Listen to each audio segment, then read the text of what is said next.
리브가와 야곱은 아버지 이삭에게 축복을 받기 위해 빠른 길을 선택합니다. 예, 빠른 길이라 함은 아버지 이삭을 속이는 것이었습니다. 만약 이삭의 마음을 돌리기 위해 설득하였다면 또 하나님께서 에서와 야곱이 태어나기 전에 하나님께서 분명히 말씀하셨습니다. 그 하나님의 섭리에 대해 전하였다면 어땠을까라는 생각을 해 보았습니다. 아버지라면 분명 아들이 에서인지 야곱인지 알 것입니다. 왜 그렇습니까? 에서와 야곱은 분명한 차이가 있습니다. 에서는 털이 많고 야곱은 털이 별로 없었습니다. 또한 아버지 이삭이 에서에게 사냥한 고기를 이제 별미로 만들어서 가져오라 이야기를 했는데 너무나 빨리 음식을 만들어 가져온 것입니다. 그래서 의심을 하게 된 것이죠. 이때 아버지 이삭이 어떻게 이렇게 빨리 왔냐라는 질문을 던졌을 때 야곱이 대답하기를 20절 말씀을 보면 아버지 하나님 여호와께서 나로 순조롭게 만나게 하셨음이니이다 라고 말합니다. 아버지에게 거짓말을 지금 하고 있습니다. 아무리 뭐 복장을 갖춰서 아버지를 속인다 하더라도 그 음성조차도 이렇게 속인다는 것은 참 쉽지 않을 것입니다. 그만큼 이삭은 지금 야곱의 어설픈 속임수에도 분간하지 못할 만큼 영적으로 둔감한 상태였습니다. 이제 이 사건으로 인해 어떠한 결과를 맞이하게 됩니까? 이삭의 가족들은 먼 길을 돌아가게 됩니다. 리브가는 사랑하는 아들과 헤어지게 되고 형제 간의 관계들은 이제 분리로 이루어지게 됩니다. 그리고 야곱이 아버지 이삭에게 찾아갔을 때 어떻게 말하였는지 한번 보십시오. 우리 19절 말씀입니다. 야곱이 아버지에게 대답하되 나는 아버지의 맏아들 에서로소이다. 우리 사랑하는 성도 여러분, 이 야곱의 말을 통해 야곱의 감정을 조금 느끼십니까?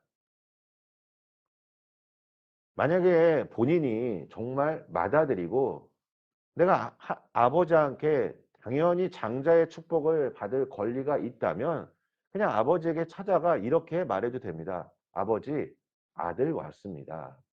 라고 말해도 되는데 지금 야곱이 어떻게 말합니까? 나는 아버지의 맏아들 에서로소이다. 라고 말합니다. 그러니까 그가 지금까지 살면서 아버지의 사랑을 참 많이 받지 못하였겠구나. 그리고 그 장자의 축복에 대해서 참 많은 마음이 있었겠구나. 아픔이 있었겠구나. 라는 생각을 해 보았습니다. 에서와 야곱이 이 아버지를 부르는 모습을 통해 에서와 이삭의 관계, 야곱과 이삭의 관계를 우리는 조금이나마 이해할 수 있습니다. 이제 여기서 우리가 한 가지 좀 집중해서 생각하길 원하는 것이 있습니다. 25장 22절 이유입니다. 이삭의 아내 리브가가 임신합니다. 그리고 아들들이 태 속에서 싸울 때 하나님께서 말씀하시기를 두 국민이 내 태중에 있구나. 두 민족이 내 복중에서부터 나누이랴. 이 족속이 저 족속보다 강하겠고 큰 자가 어린 자를 섬기리라. 이것은 하나님의 분명한 섭리였고 하나님의 뜻이었습니다. 그러면 여기서 우리가 생각할 점은 야곱과 리브가가 아, 아, 아버지 이삭을 속이는 것이 하나님의 예언에 성취된 것으로 보아야 하는가라는 질문입니다. 거짓말을 하면서까지 하나님의 뜻을 이루어야 하는 것인가? 그것이 올바른 것인가? 라는 질문입니다. 저는 이것이 옳지 않다라고 생각합니다. 야곱과 리브가가 굳이 속임수를 쓰지 않아도 하나님께서는 선한 방법으로 예언을 성취하시기 때문입니다. 야곱의 거짓말로 하나님의 말씀이 성취된 것처럼 보이지만 하나님은 결코 거짓을 인정하지 않으십니다. 우리가 인생을 살면서 아마 성도님들이 저보다 더 많이 공감하고 느끼실 거라 생각합니다. 우리가 바르고 정직하게 살아가는 것이 때로는 손해본다라고 생각될 때가 있습니다. 이익을 위해서라면 거짓말을 하는 사람이 훨씬 더 빨리 목적하는 바를 달성할 수도 있습니다. 저도 이러한 것들을 많이 경험하고 느낄 때가 참 많이 있었습니다. 거짓을 통해 빠른 결과를 얻기 위함입니다. 하지만 사랑하는 성도 여러분, 우리는 이후에 야곱이 어떠한 삶을 살았는지, 그리고 그가 했던 이 거짓말 때문에 어떠한 결과를 맞이하게 됐는지 알 수 있습니다. 당장은 눈앞에 빠른 결과를 얻을 수 있겠지만 야곱의 삶은 너무나 먼 길을 돌아 그의 인생 길을 걸어갑니다. 그리고 마지막 애굽의 바로 왕에게 했던 말을 혹시 기억하십니까? 내가 험악한 세월을 보내었나이다 라고 말합니다. 씨 뿌리는 비유를 통해 우리가 잘 아시겠지만 우리가 뿌리는 이 씨로 말미암아 우리는 열매를 얻게 될 것입니다. 야곱이 했던 거짓말로 인해 야곱보다 더 거짓말의 대가인 삼촌 라반을 통해 야곱은 큰 어려움과 시련을 맞이하게 됩니다. 거짓말로 인해 이삭의 가정에는 신뢰와 사랑이 무너지게 됩니다.